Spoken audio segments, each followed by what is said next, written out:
pedir a sua porta, a gente vai pensar.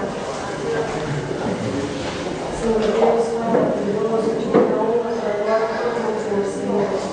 E o teu amor nos constrange, Senhor, porque cada dia o Senhor renova as nossas forças, mesmo que não mereçamos, Senhor Deus.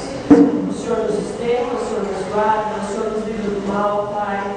E nós te agradecemos, Pai, pelo teu amor, Senhor Deus. Estamos aqui felizes, Pai, porque podemos compartilhar a tua palavra, Senhor Deus, do teu amor, Pai. Em tantos lugares a tua palavra é proibida, Pai. Obrigado, porque aqui o Senhor nos permite esse privilégio, Senhor, de estarmos em comunhão com os irmãos, de louvarmos o teu nome, Senhor, de aprendermos a tua palavra, Senhor. Ser conosco aqui, Senhor, com cada um. O Senhor tem uma palavra para cada um, Senhor Deus, e que o Senhor abençoe grandemente a vida da Márcia, Pai, que se dispôs a estar aqui, Senhor Deus, para nos passar aqueles ensinamentos que o Senhor primeiramente colocou no coração dela, Senhor. Nós te agradecemos e te pedimos que o Senhor abençoe cada sala aqui desta escola, desta manhã, Senhor, e que esteja com todos os trabalhos que serão realizados neste dia que o Senhor fez, Pai. Em nome de Jesus, condenamos os nossos pecados. Amém.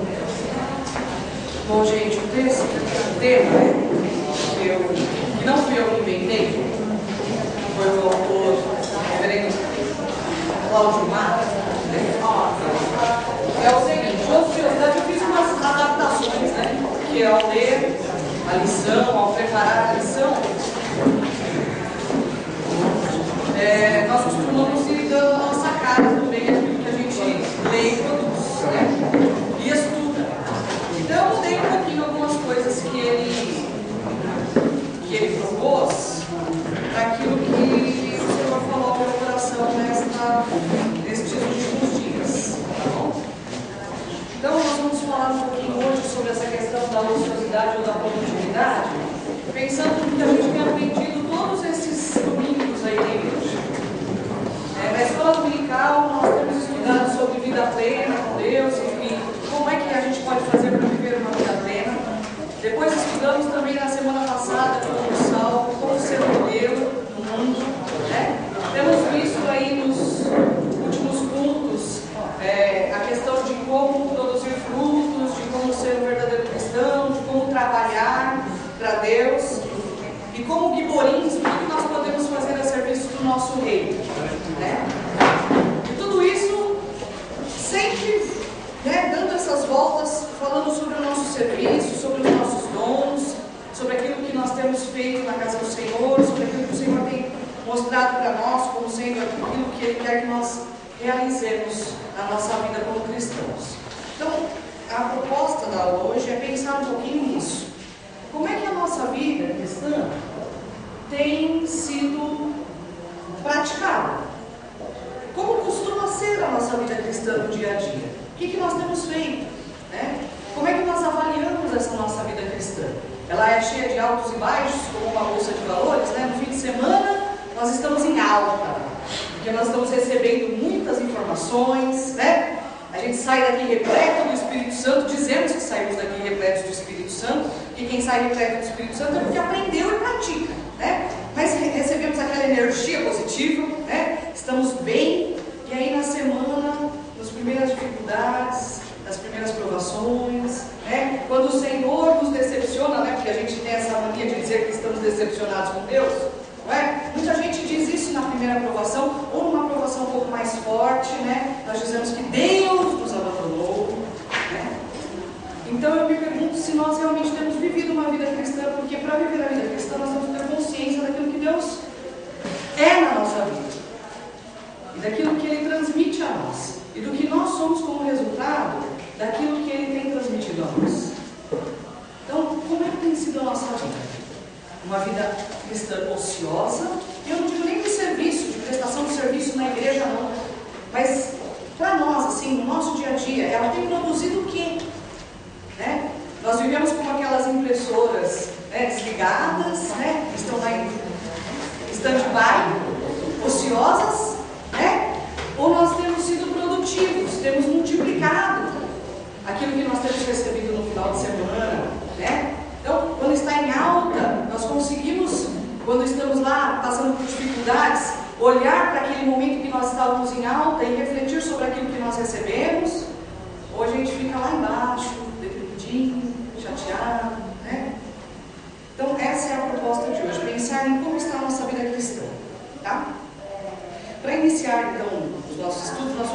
de algo assim importante. Algo que nós sabemos. Na verdade, quando eu paro para ouvir uma escola dominical, quando viemos ao culto, né, nós já ouvimos muitas vezes algumas coisas quando estamos e dominicalmente estamos na igreja. Nós ouvimos a repetição de algumas aulas, né, de alguns temas que o Senhor nos propõe. E aí eu fico pensando o que Deus quer conosco quando Ele começa a repetir a mensagem, né? Então, o que nós vamos ouvir aqui hoje não é nada novo para quem já está na igreja há algum tempo. Uma coisa importante que nós temos que pensar inicialmente, que a salvação vem pelo que, gente? Pelo que vem a salvação? Pela graça. Né? A salvação vem pela graça. E graça de quem? De Deus. Dependemos de Deus para ter o que é a salvação. Por isso, muitas vezes, nós às vezes nos acomodamos, né? Bom, se a graça, se para ser salvo, se para viver uma vida com Deus, é porque nós dizemos isso, se até a minha vontade de te louvar, não é? O cântico não diz isso? Se até a vontade de te prestar culto vem de ti, Senhor, né? Que sou eu? Só que aí nós nos acomodamos, opa, a vontade tem que vir de Deus. Então, se eu não estou realizando isso, é porque Deus não deve estar querendo que eu faça isso, né? Por isso, muitas vezes nos acomodamos achando que Deus é quem deve trabalhar a nosso favor. E nós ouvimos muito isso na igreja também, né? Deus trabalha a nosso favor, meu querido, né? O Senhor é quem trabalha. Você acha que o Senhor está em silêncio? Ele está trabalhando por ti. Já ouviram essa frase? Eu já ouvi de várias maneiras diferentes, né? E aí então a gente, bom, já que Deus é quem trabalha, Deus é quem nos salva, porque a salvação é pela graça, e Ele é quem trabalha a meu favor, então eu sento aqui e fico esperando Ele trabalhar, uma hora eu vou usufruir desse benefício, né? E aí já tem a hora, né? Senhor, trabalha em minha vida, Senhor, né? E aí a gente passa a ser os senhores, na verdade, e põe Deus a trabalhar em nosso favor. Ok. A salvação é dada por Deus por meio de Jesus. O nosso texto básico é esse aqui, 2 Pedro 1, 3 a 8. Vamos lá, abrir a Bíblia?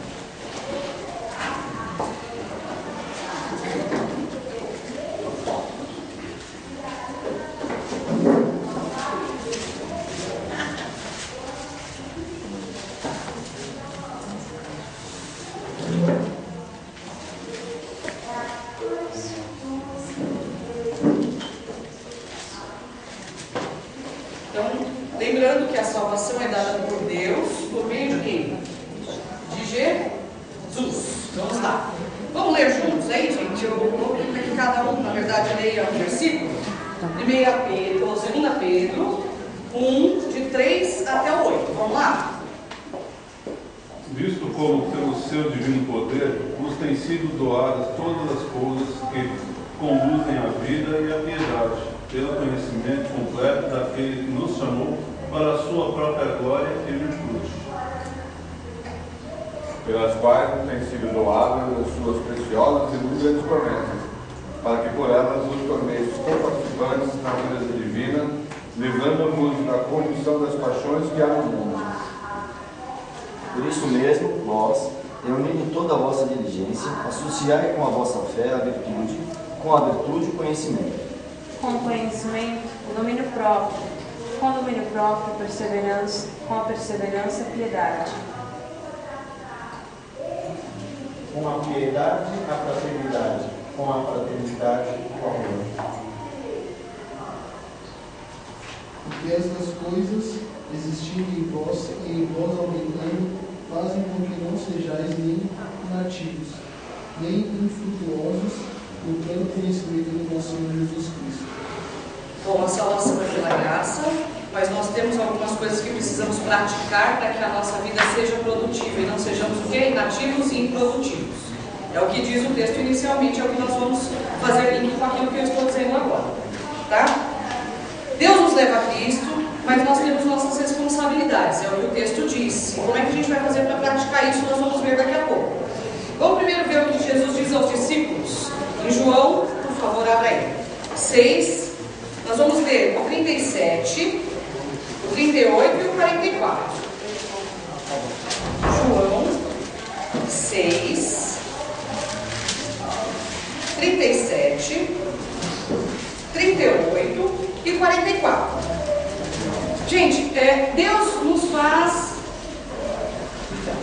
vir para perto de Jesus, então isso é coisa de Deus mesmo. Nós não temos como nos salvar a nós mesmos, tá certo? E nós vamos ver isso um pouquinho. Como é que Deus faz isso e se Ele faz mesmo? Vamos ver o versículo dizendo isso, tá bom? Então, João 6, 36, 37 e 44. Alguém leia, por favor. 37 e 38, depois alguém lê o 44, tá bom? Todo aquele que o Pai me dá, ele virá a mim. O que vem a mim, de modo nenhum lançarei fora. Porque eu desci do céu, não para fazer a minha própria vontade, sim a vontade daquele que me enviou. Ninguém pode vir a mim se o Pai me enviou não trouxer, e eu ressuscitarei no último dia. Ok. Só podemos ter salvação por meio de Jesus, só chegamos a Jesus por meio de Deus mesmo. Deus é quem faz com que nós sejamos atraídos por Ele. Todos aceitaram Jesus quando Ele veio, conhecendo-o pessoalmente? Não. Mas todos tinham acesso à sua glória. Isso incomodava alguns e outros eram transformados. Né? Só que nós só chegamos a Deus, gente, a Deus por meio de Jesus. Né? E aqueles que chegarem a Jesus não serão lançados fora. Só que Deus é quem dá. Né? Vamos sempre lembrar disso. Deus é quem dá. Ninguém pode vir ao Pai, né? Ninguém pode vir a Jesus se o Pai não o trouxer. Né? Isso é interessante porque a gente diz assim, a gente só chega a Deus se for por meio de Jesus.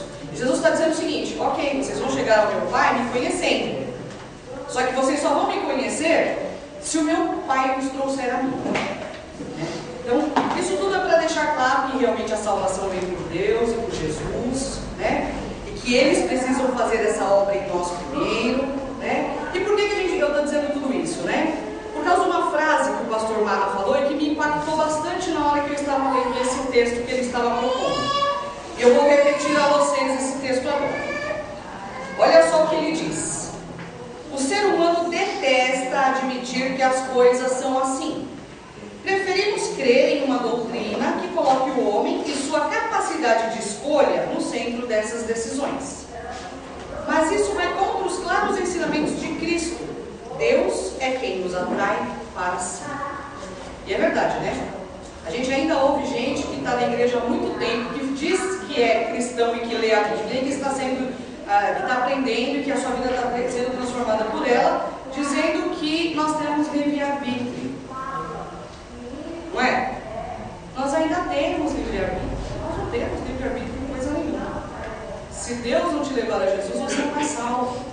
Você não é transformado.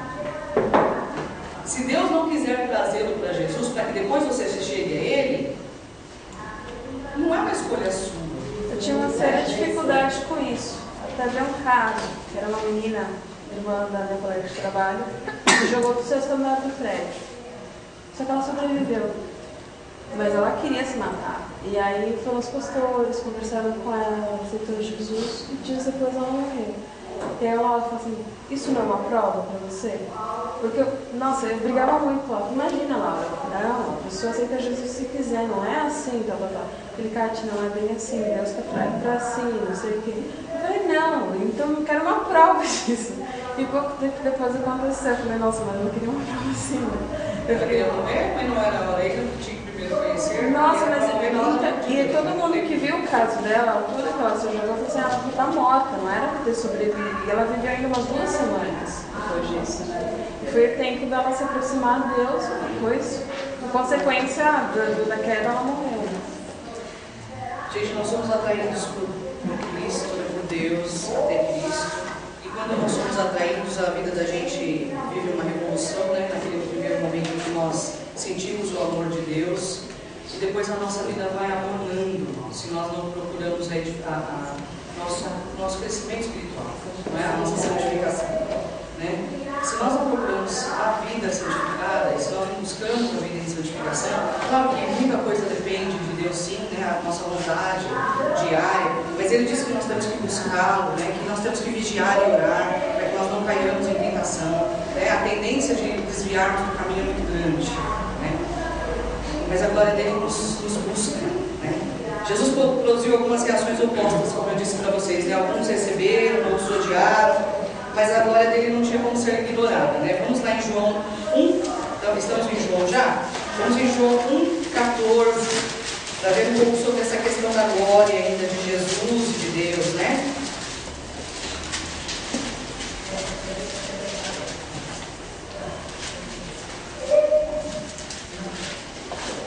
Pode ler, gente. E o verbo se fez carne e habitou entre nós, cheio de graça e verdade, e vimos a sua glória, glória como do unigênito do Pai. Jesus veio e mostrou àqueles homens todos a sua glória e nos mostra até hoje, né? Com o testemunho que ele deixa da sua palavra. 2 Pedro 1,16. Não esqueça que o nosso texto vai ser 2 Pedro, já deixei ele meio marcadinho lá, porque a gente vai ver ele sempre, tá? Porque não podemos conhecer dele a vida do nosso Senhor Jesus, seguindo fábulas engenhosamente inventadas, mas nós mesmos fomos testemunhas oculares da sua majestade. Então, o que os discípulos, né, e no caso aqui Pedro, diz? Que não demos a conhecer o poder e a vida do Senhor Jesus seguindo conversas de adivinhadores ou fábulas.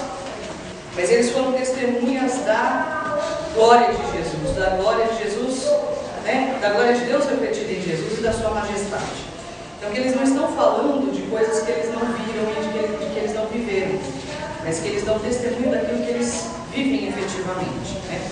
E a sua glória nos atrai, é revelada, nos transforma, somos libertos do pecado e vamos ser servos daquele que realmente nos chamou para isso, né? Tendo liberdade para ser servos, é algo conflituoso para nós, né? Mas libertos do quê? Do pecado, do inferno, daquilo que nos levava para a nossa perdição eterna, né?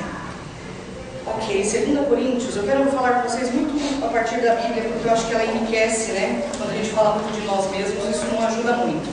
2 Coríntios 3, 17 e 18, também nos traz algo muito importante a respeito da glória do Senhor.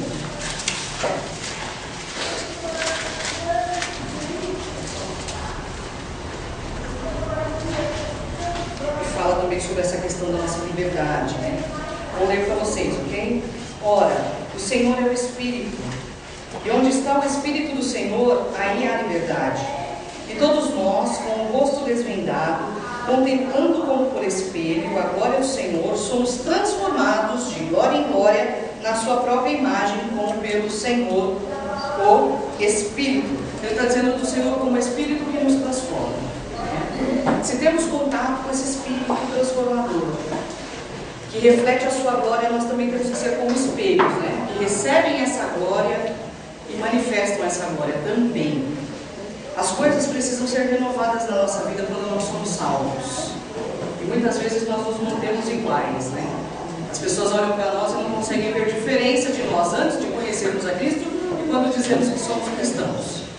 Nós somos resistentes muitas vezes a realizar algumas mudanças na nossa vida, né? E como já ouvimos muitas vezes na igreja, né? Senhor, olha essa portinha aqui, deixa fechadinha que eu tomo conta dessa portinha e desse cômodo, né? Sempre vem alguém falando para nós isso, né? Senhor, essa parte da minha vida, olha, o Senhor pode mudar toda a minha vida, mas esse pedacinho aqui, né? A minha empresa, o jeito como eu administro, o meu trabalho, o jeito como eu vivo lá. Então, esse lugar eu não posso mexer muito, porque se eu mexer, eu posso me prejudicar. E o Senhor quer o meu bem, não é? Afinal de contas, o Senhor trabalha para mim, né? Assim, a gente não diz que o Senhor trabalha por nós, Ele faz a coisa acontecer. Então, nós achamos que essa mudança não precisa ser tão radical assim. Algumas coisas fazem parte do nosso dia a dia. Olha, o trabalho é assim, tem regras lá. E essas regras, se não forem obedecidas, como é que eu vou receber meu salário para poder dar o dízimo na igreja? Tem gente que tem essa capacidade de pensar assim, né? Achando que nós precisamos, que Deus precisa de nós de alguma maneira e que Ele vai tolerar esses nossos desvios, né? E as coisas não são assim. Ele pede que nós nos renovemos, para que as coisas sejam mudadas na nossa vida. Ou nós vamos continuar ociosos, né? Aquelas pessoas que são cristãs, mas que não produzem, né? Que não multiplicam, que ficam ali com os seus talentos guardados, né? A gente recebe o talento e a gente faz o que com ele? Vamos enterrar, né? Porque aí o dia que o Senhor voltar, a gente entrega para ele. O Senhor me deu talento? Eu cuidei direitinho, está guardado na caixinha e o Senhor pode recebê-los de volta. E a gente já sabe, né, ouvindo da igreja a respeito desses assuntos todos, o que o Senhor fala a respeito daquele que guarda o talento e não multiplica, né? E quando eu falo sobre essa multiplicação, eu vou falar de novo para vocês, gente, não é a multiplicação de vir aqui na igreja, tocar com o pessoal bom música, mas é a transformação da nossa vida mesmo no dia a dia. Nós não mudamos às vezes a nossa linguagem, né? Nós não mudamos as nossas reações quando alguém atravessa o carro na nossa frente. Quando o farol está fechado e eu estou atrasado, eu passo pedindo perdão, né? Senhor, só que eu estou atrasado, né? Então, estou indo embora. Né? E só afinal de contas, com esse atraso, o Senhor vai me perdoar, né? Eu preciso chegar no horário. Eu tenho que ser um bom funcionário. O que interessa é que eu chegue no horário. Os meios que eu vou usar para chegar lá, né? Muitas vezes na nossa vida, gente, ela é assim, né? A gente não transforma a nossa vida. E aí quem está de perto estranha quando nós dizemos que somos cristãos, né? Dizer assim, bom, você pode ser cristão lá no seu trabalho, o pessoal não vê o que você faz para chegar lá, né? Mas é aquele povo todo no meio do caminho lá, que tinha que passar no farol vermelho, aí eu nem coloco adesivo no meu carro. Para não me comprometer, né, gente? Imagina, eu vou pular que eu sou presbiteriano ou que eu sou cristão. Para quê? Bota adesivo. Estou dizendo que eu também não gosto de adesivo, mas não por isso, né? Eu acho que carro não tem que ter adesivo, mas tem gente que não cola adesivo pensando nisso, né? Eu não vou colar adesivo porque se eu precisar passar no farol vermelho, a pessoa não vê que eu sou cristão, né? E hoje em dia a nossa imagem, né? A imagem do evangélico, ela está tão machucada, né? Que nós às vezes não queremos nem que as pessoas saibam mesmo, né? Elas querem, a gente às vezes quer só que as pessoas nos conheçam porque somos pessoas éticas, né? Olha, eu prefiro que elas achem que eu tenho uma boa postura, né? Eu sou uma pessoa boa. Isso basta. Se as pessoas acharem que eu sou bom, é suficiente. O que interessa é que o Senhor sabe que eu sou filho dele, né? Os demais, se me conhecerem só porque eu sou bonzinho, tá bom, né? Mas ele nos chama para a transformação de vida, né, gente? Somos atraídos a Cristo para sermos novas criaturas. Pessoas que se transformam no sangue de Jesus. O sangue de Jesus vem para nos transformar, né? Não podemos nos conformar com esse mundo. Sendo a imagem e semelhança de Cristo, nós precisamos atrair pessoas para a luz de Jesus. Nós precisamos dar testemunhos, mesmo que nós não falemos que somos cristãos. As pessoas têm que se aproximar da gente e perguntar assim, nossa, como é que você consegue encarar esse problema que você está passando? Né? Por que você teve essa reação quando o teu chefe te deu aquele grito lá? Nossa, se fosse eu tinha explodido. Como foi injusto aquilo que você passou? Nossa, você perdeu isso. Como que você aguenta passar por isso? Às vezes a gente não entende por que somos provados, mas às vezes nós somos provados para que as nossas ações, né, sejam provadas, para que o Senhor dê testemunho a outras pessoas também. E para que nós cresçamos, para que possamos amadurecer. As provações vêm para um amadurecimento também. 2 Coríntios, estamos nele, né? 5, 15 a 17. Alguém leia, por favor. 2 Coríntios 5,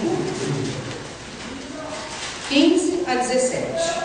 E ele morreu por todos, para os que vivem, não vivam mais para si mesmos, mas para aquele que por eles morreu e ressuscitou. Assim que nós, daqui por diante, a ninguém conhecemos segundo a carne. E se antes conhecemos a Cristo segundo a carne, já agora não conhecemos deste modo. E assim, se alguém está em Cristo, é nova criatura. As coisas antigas já passaram, eis que se fizeram novas.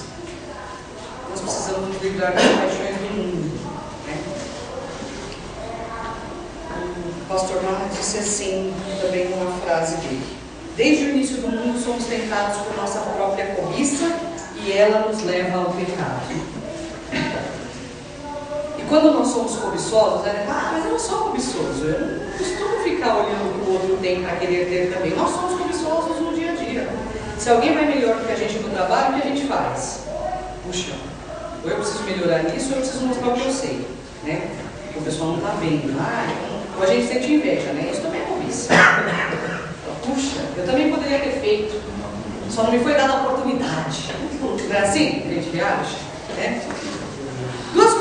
acontecem quando nós somos cobiçosos aqui neste mundo? Confiamos demais em nós mesmos. Não acontece isso? Quando a gente acha que alguém é bom, ou se a gente cobiça qualquer outra coisa, para a gente poder se afirmar, nós passamos a confiar em nós mesmos e achamos que nós podemos fazer tudo com a nossa própria força. Né? Outra coisa, somos atraídos pelo mundo e pelo conforto que ele nos oferece. E aí a gente se perde e começa a pecar. Puxa vida, o Senhor tem que me dar. Eu sou o quê? Filho do rei. Se eu sou filho do rei, eu sou dono do mundo. Mas ele disse que Deus quer o mundo, né? Não é o mundo que ele quer. Ele quer as pessoas, não é? Ele quer almas para Cristo. Ele quer os filhos dele. Ele não quer o mundo. Ele é dono de todas as coisas porque ele fez todas as coisas, não porque ele precise delas, né? Ele não precisa de palácios, ele não precisa de carro novo, né? Ele é espírito. E nós achamos que como somos filhos do rei, né? Não é essa a pregação da igreja evangélica atualmente, pelo menos na maioria? Temos que ter, né? Ou temos que ser os melhores em tudo que fazemos, né?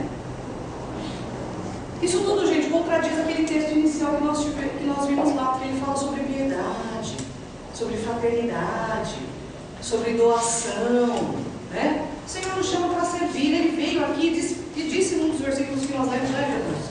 Olha, eu vim aqui para fazer a vontade do meu Pai. Eu não vim para fazer a minha. Talvez se ele viesse fazer a vontade dele, não fossem as coisas daquele jeito, mas Deus mandou que ele fizesse daquele jeito. E nós também estamos aqui para fazer a vontade do nosso Pai, né?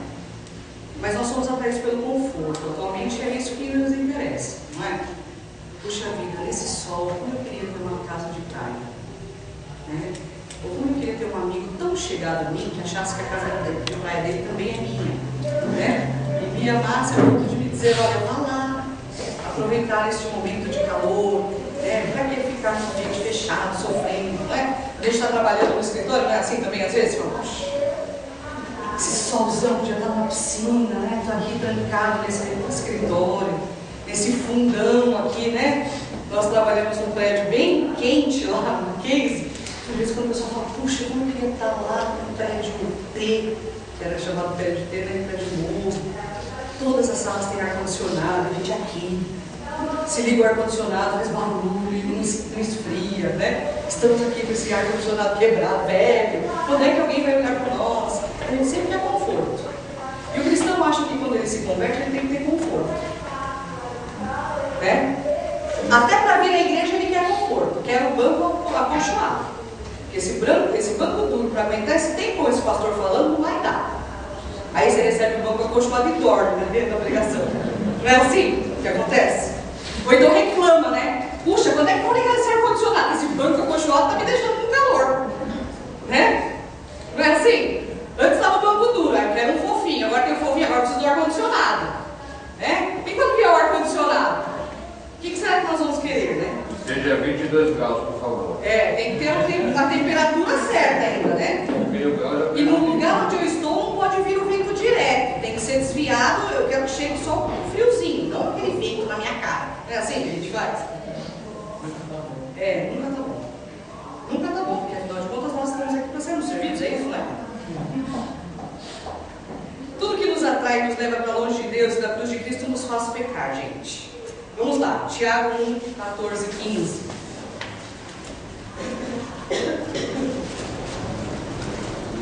Estamos falando de paixões do mundo, né?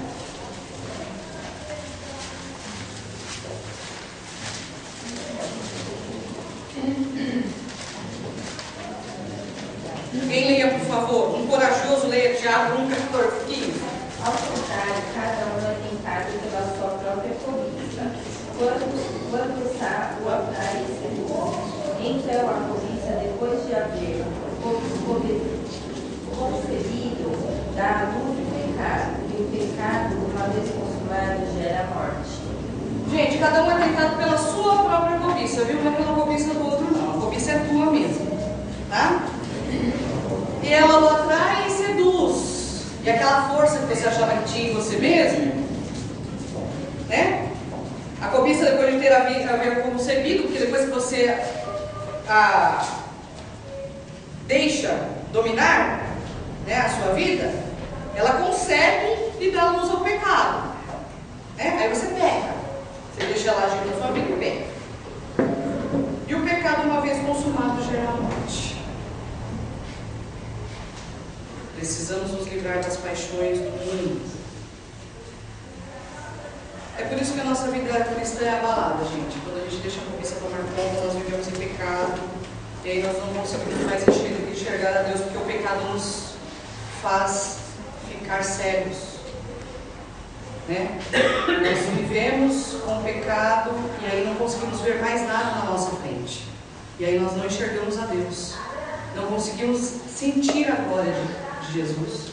Não conseguimos sentir a presença do Pai. E aí a nossa oração dá a impressão de que não passa do teto. Quando nós conseguimos orar, né? E aí nós começamos a viver essa vida de altos e baixos. A gente vem para a igreja, ouve a mensagem, mas ela não frutifica. Porque o pecado está nos fazendo ficar com os olhos vendados. E aí começamos e continuamos vivendo como aquelas crianças mimadas, né? A gente quer ser agradado o tempo todo. Se alguém fala alguma coisa para nós, você fala, puxa, ele não ouviu aquela mensagem de domingo. Ele estava no lado e não ouviu a mensagem. E aí o Senhor de novo no domingo fala para você de novo, e você continua transferindo a responsabilidade para o teu irmão. Você está vendo? Você ouviu dessa vez? Ouviu dessa vez? O resultado é a corrupção na nossa vida, gente. 1 João, vamos lá? 1 João 2, 15 a 17. Se nós dermos lugar à cobiça, nós seremos destruídos e viveremos como se estivéssemos mortos. Uma outra aula de escola dominical que eu dei, que a gente falou sobre vida plena, nós vimos esse versículo também no versículo anterior e falamos sobre ele também, né? Vamos falar sobre Apocalipse daqui a pouco. Vamos lá. 1 João 2, 15 a 17.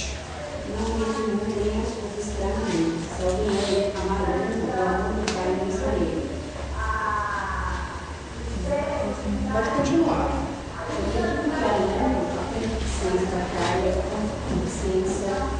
Dos olhos da soberba da vida, não procede do Pai, mas procede do mundo. Ora, o mundo passa, e o não souber licença. Aquele que faz a vontade de Deus permanece eternamente. É isso mesmo. Tratamos uma vida produtiva, uma vida que traga frutos até para nós mesmos, né? E quando eu comecei a falar sobre isso, eu falei para vocês que era para pensar na nossa vida pessoal, né? Como é que eu percebo que estou amadurecendo espiritualmente?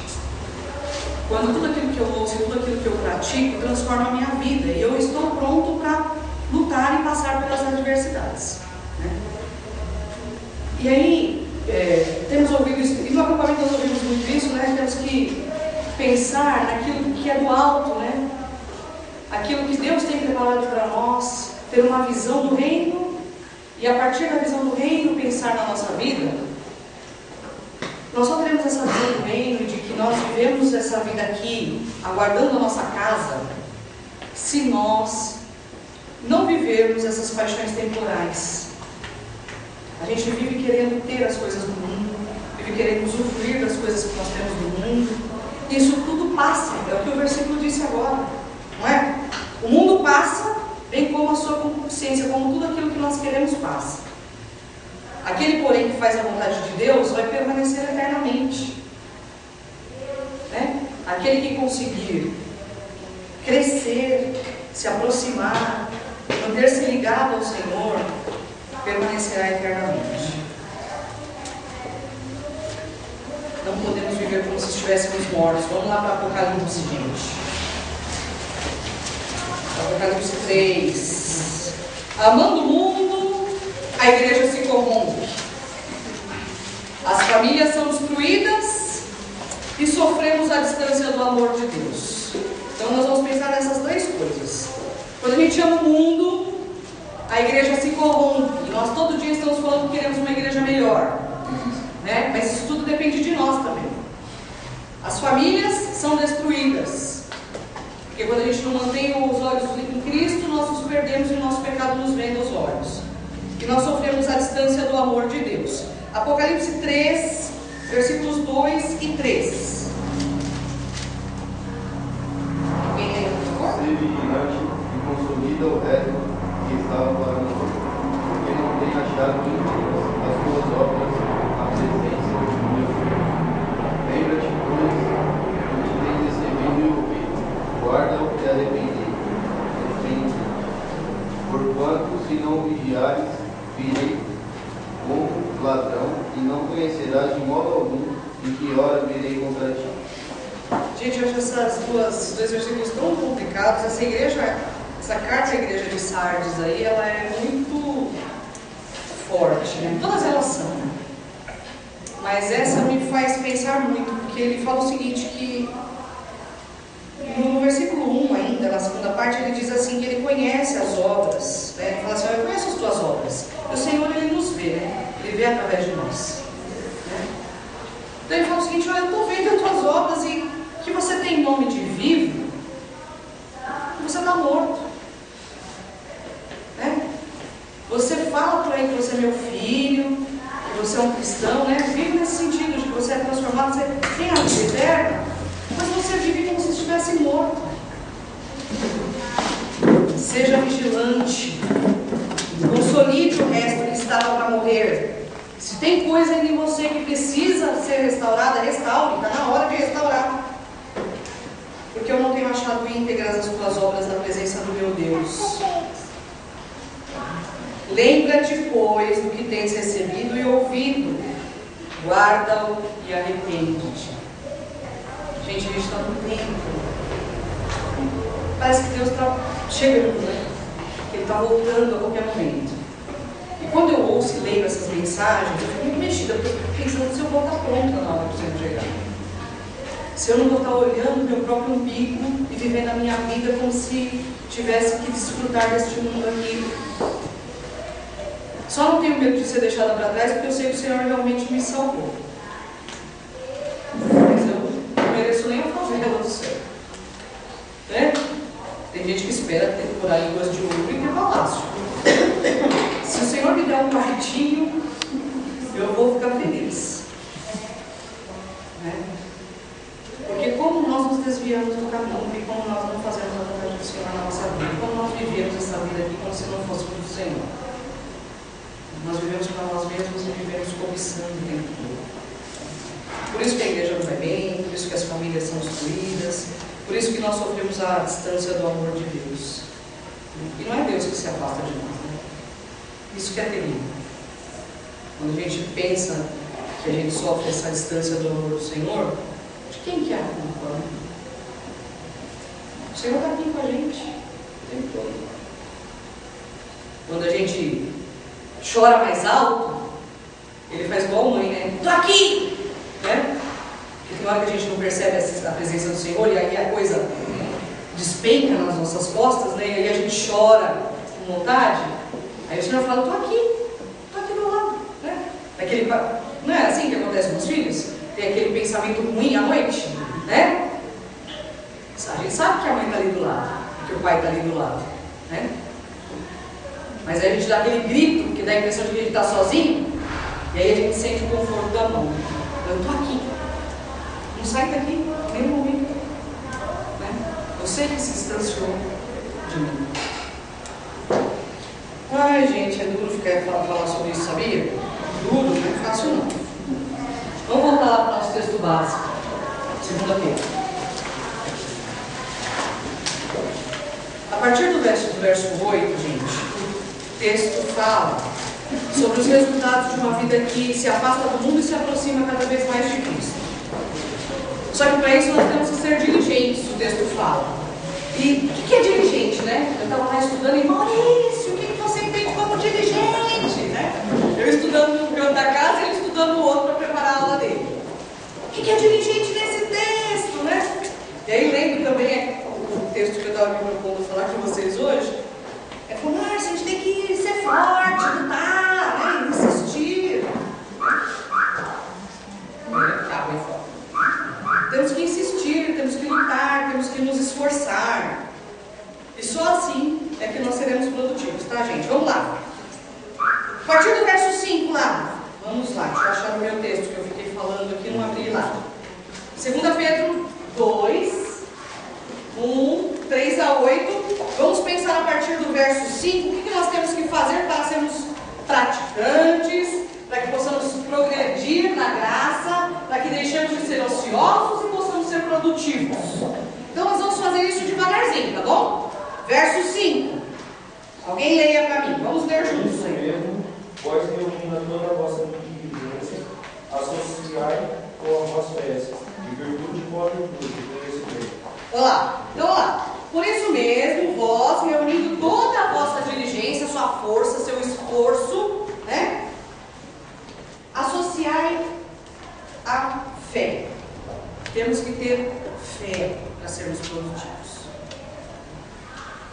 E tendo fé, sejamos virtuosos. E o que é virtuoso? É porque a gente não pensa nas palavrinhas quando a gente lê, né? A gente lê tudo e fala, a gente tem que fazer tudo isso. Né? E aí? O que é cada uma delas? Temos que ter fé. 2. Temos que ser virtuosos. Ser virtuoso é aquele que tem qualidades boas, né? Temos que ser bons naquilo que nós fazemos, tá? Então temos que ser bons. Temos que ter boas qualidades.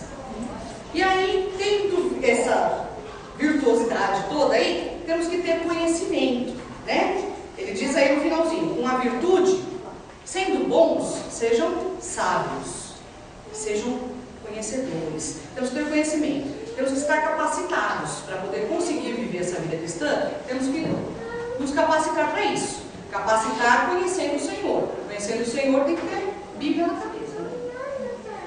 Porque às vezes a gente fala, pastor, como é que eu vou falar lá para aquelas pessoas que conhecem tanto a Bíblia a respeito, como é que a gente vai debater? Ué, tem que conhecer, né? E conhecer não é saber onde o versículo está, né? Conhecer é viver aquilo que aprendeu, né?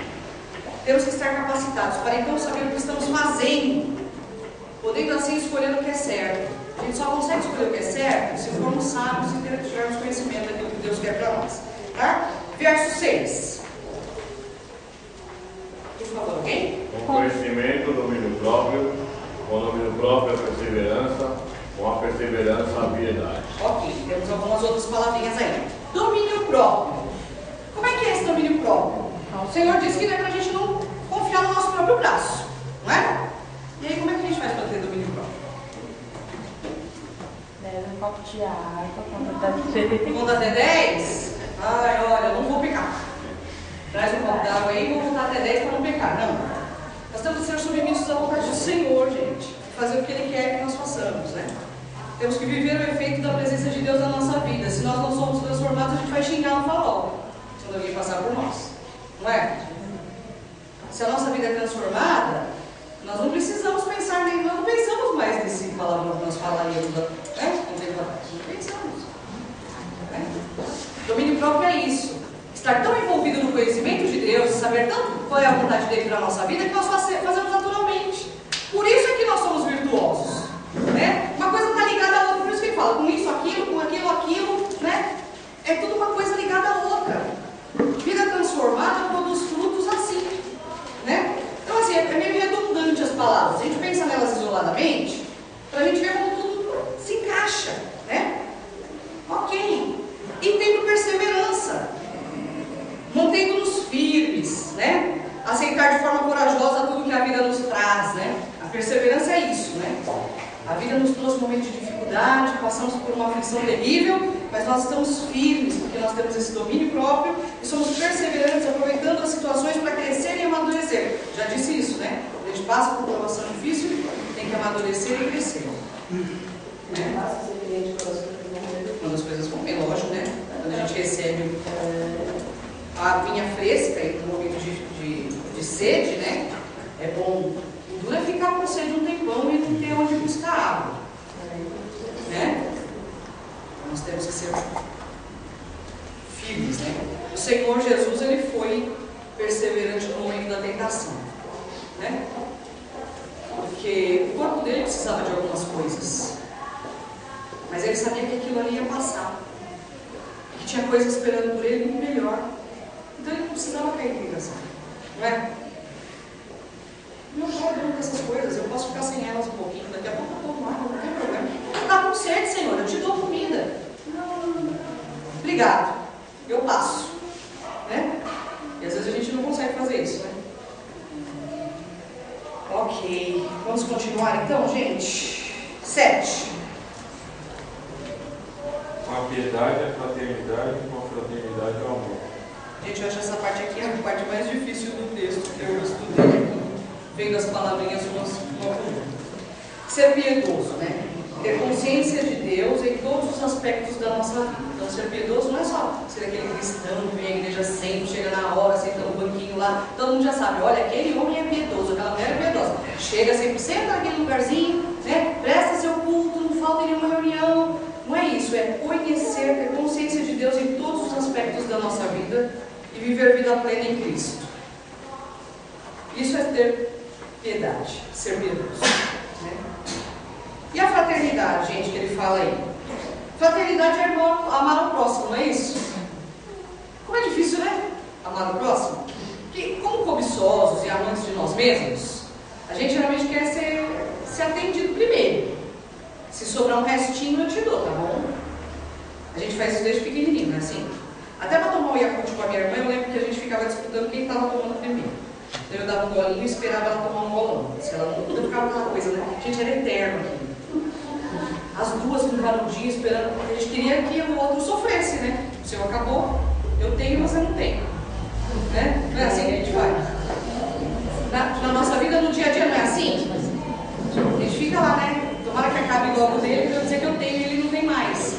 Né? Então, amar o irmão, gente, é difícil, né? E é o teste do amor de Deus, gente, na nossa vida, esse amor ao próximo, né? A gente já sabe de vários versículos que falam isso, né? Aquele que diz que ama o seu irmão. Ou que odeia o seu irmão. Vamos lá, amar os irmãos é o teste do amor de Deus. Vamos lembrar essa frase. Amar o irmão é o teste do amor a Deus. É uma qualidade difícil, mas é indispensável para nós mantermos a comunhão com o Senhor. Tá? 1 João 4,20. Vamos lá ver isso. Eu estou encerrando a minha aula. 1 João. Vocês podem falar no meio do caminho, gente, que eu vou falando, não deixo ninguém falar. 1 João 4,20. Gente, olha que versículo forte esse. Olha, eu li esse texto e preparei essa lição, depois voltei a ler os versículos com medo. Vamos lá, 1 João 4,20. Se alguém disser, amo a Deus e odiar a seu irmão, é mentiroso. Pois aquele que não ama seu irmão, a quem vê, não pode amar a Deus, a quem não vê. Pois é, então fraternidade. Para ser produtivo não dá para ser uma pessoa que não é fraterna. Porque você não vai produzir nada se você odiar o seu irmão. Né? Último item, o amor, né? Para encerrar, assim, no chave de ouro. O Senhor dando uma surra pra gente, lendo todos esses itens, né? Última qualidade e maior dos dons, não é isso que o Senhor fala? O maior dom é o amor, né? Como cristãos temos que aprender a ter um desejo consciente de promover o bem àqueles a quem amamos. Olha que coisa interessante e forte, né? Independente do preço que essa nossa ação tenha que pagar. Independente do preço que a gente tem que pagar. Então, de novo, como cristãos, nós temos que aprender a ter um desejo consciente. Então, não é fazer o bem inconscientemente. Temos que ter um desejo consciente, saber que é necessário amar. Então, não é uma opção. Eu preciso amar aqueles a quem o Senhor me coloca ao lado. Independente do preço que eu tenho que pagar. 1 Coríntios, gente, 13:3.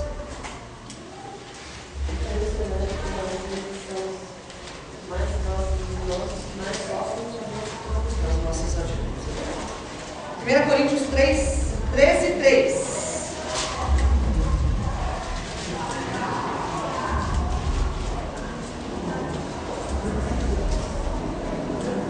Quem fechar, pode ler. Primeira Ainda Coríntios. que eu dê aos pobres tudo o que eu possuo e entregue o meu corpo para ser queimado, se não tiver amor, nada disso me valerá.